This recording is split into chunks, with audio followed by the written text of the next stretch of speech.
আমরা বলেছিলাম বাংলাদেশ রাষ্ট্রের মৌলিক কাঠামো, শাসনতান্ত্রিক যে কাঠামো আছে সেই কাঠামো পরিবর্তন করতে হবে এবং মৌলিক সংস্কারের ভিত্তিতেই আমাদের এখানে যে এককেন্দ্রিক ক্ষমতা স্বৈরতান্ত্রিক তৈরির যে সাংবিধানিক কাঠামো সেটার পরিবর্তন করতে হবে এবং জাতীয় ঐকমত্য কমিশন দীর্ঘদিন যে কাজ করেছে, যে বৈঠকগুলো হয়েছে, যে প্রস্তাবনাগুলো হয়েছে, সেই জায়গা থেকে জাতীয় নাগরিক পার্টি গণসংহতি আন্দোলন এবং রাষ্ট্র সংস্কার আন্দোলনের প্রস্তাবনাগুলো সবচেয়ে বেশি কাছাকাছি ছিল।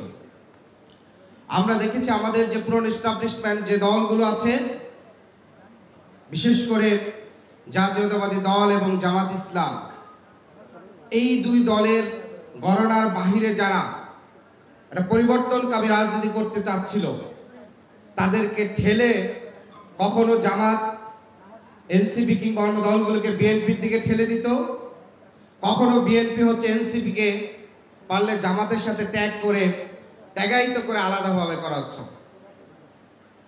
পুরো বাংলাদেশ যে পরিবর্তনের সামনে আজকে আছে আমরা দেখতে পাচ্ছি, সেখানে পুরো বাংলাদেশ জাতীয়তাবাদী শক্তি ভার্সেস ইসলামপন্থী কিংবা জামাত ভার্সেস বিএনপি এই সমীকরণের দিকে একদিকে ঠেলে নিয়ে যাচ্ছে।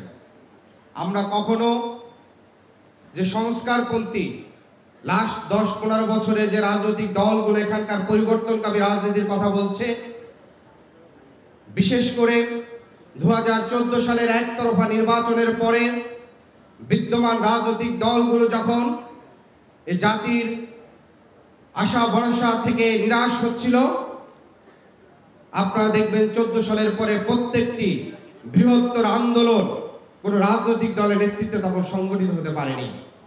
এটি দুটি কারণ থাকতে পারে।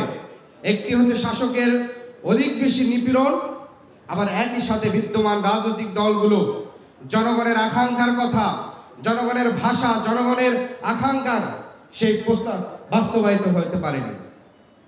সর্বশেষ ছাত্র জনতা পেশাজীবী সকল রাজনৈতিক দলের সেই সম্মিলিত আন্দোলনের ফলে আজকের এই গণ অভ্যুত্থান। অতএব আগামীর বাংলাদেশে